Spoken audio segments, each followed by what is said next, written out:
I'm the author of the Imagine There's No Satan series, a 4-volume book series that goes through in not sparing detail in any way every passage in the Bible from front to back, looking at it historically and correctly, that are related to devils, demons, evil, sin, hell, and Satan. So please email me if you want a PDF copy of that, or go to my website. You can order all 4 volumes for $50 plus shipping. But today's conversation is about what it means to cast out devils. This is an unbelievable term that's come into our current era through all the Greco-Roman mindset and thinking that had a true belief in supernatural entities that could oppose the Creator with evil. And sometimes they would inhabit people, is the thinking. There's a lot of environments right now where religion is propagated and the proliferation of the demonic forces is always percolating around people, thinking that demons are going to enter people. Now, demons don't, devils don't. What devils are, we'll talk about in just a moment. But let me start by giving you this opening passage of this conversation.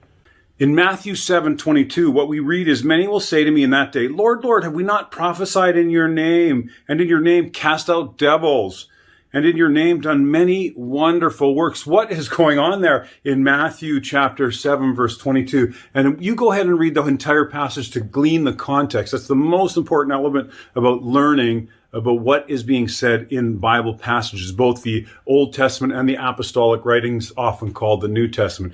But here we find people coming to the Messiah and saying, hey, we're casting out devils. Look at us. We're doing this too. But what in that era, that particular journey that the Messiah was in, we call him Jesus, Yeshua, call him whatever you like. We're not here to dispute that. What we're here to talk about is that there was a number of individuals journeying around that ancient world that were known as the Jewish exorcists. These were men that would go from town to town, village to village, cemetery to cemetery, home to home, synagogue to synagogue, even hung around the temple. And they felt their job was to cast out devils from people. And they had mystical ways of doing it. They would add incantations. They would add special elixirs and potions. They would often inflict pain on individuals as they were working to cast out demons. And they were hailed as amazing individuals.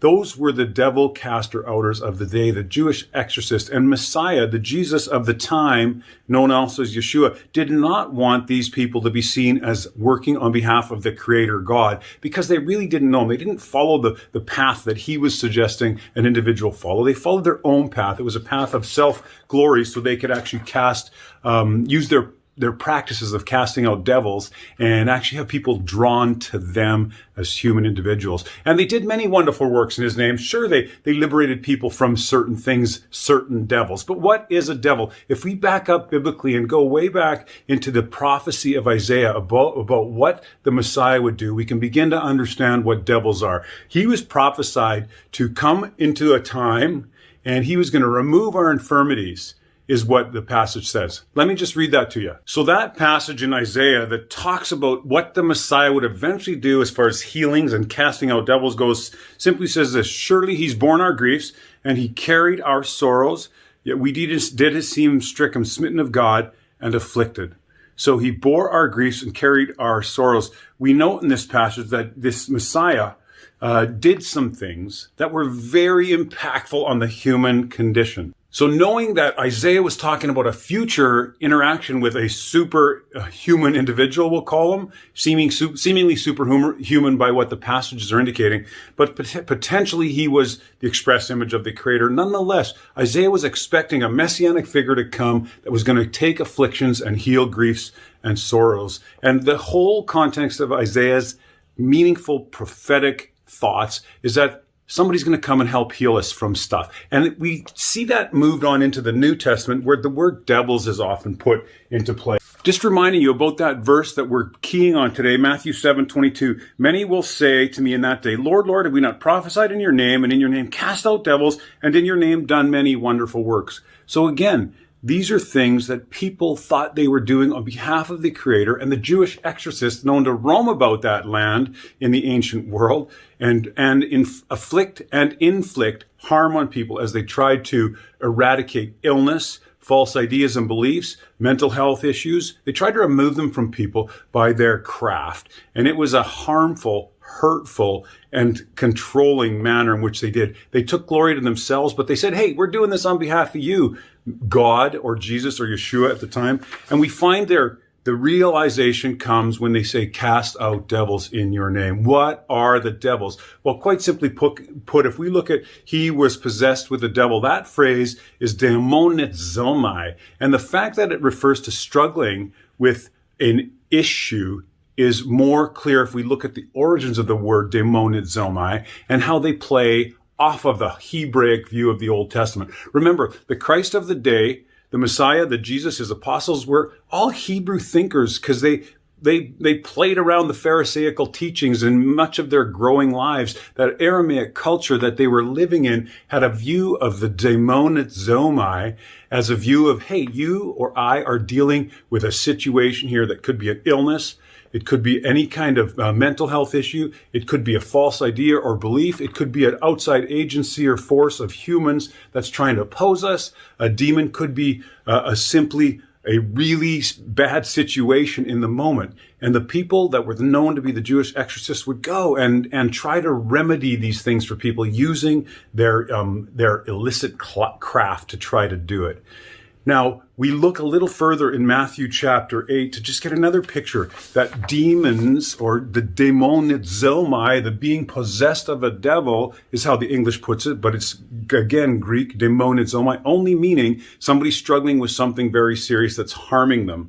And in Matthew 8, we now see another framework for this. And it says in Matthew 8, 16, 17, when the evening was come, they brought unto him many that were possessed with devils, and he cast out the spirits with word and healed all that were sick, that it might be fulfilled. That's a great passage to take off the shelf and pick it. Look at, he's casting out devils and healing sick. These are two separate things. But let's go to the context of that. When Jesus was come to Peter's house, he saw his wife's mother was laid up and sick with a fever, and he touched her hand, and the fever left her, and she rose, and then she fed these people in her home. When the evening was come, this is the exact passage I just read, they brought unto him many that were possessed with devils. Okay, pause right there. The daimonizomai is the words possessed with the devil. And being possessed with the devil is just a clear follow-up of what the Messiah just did.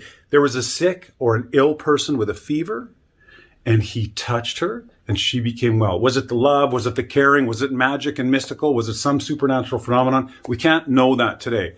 Nonetheless, the text is indicating he interacted with her in some manner. She became well. Then we see the following passage and then when people saw this, they brought many to him who had devils, who are daimonizomai, meaning struggling with issues. So the Messiah, the Jesus of the day, was not a Jewish exorcist. He was not indicated as being a supernatural healer, eradicating demonic forces that are known as devils from people's spirits. Because if a devil were overtaking a human, and we are going to sit here and agree that there's a Messiah, a creator that allows supernatural spirits to enter a person, then we're going to find that there's a secondary godlike entity that can now inhabit someone. And we have zero control, except for somehow using a magical name, which is often said the magical name of Jesus.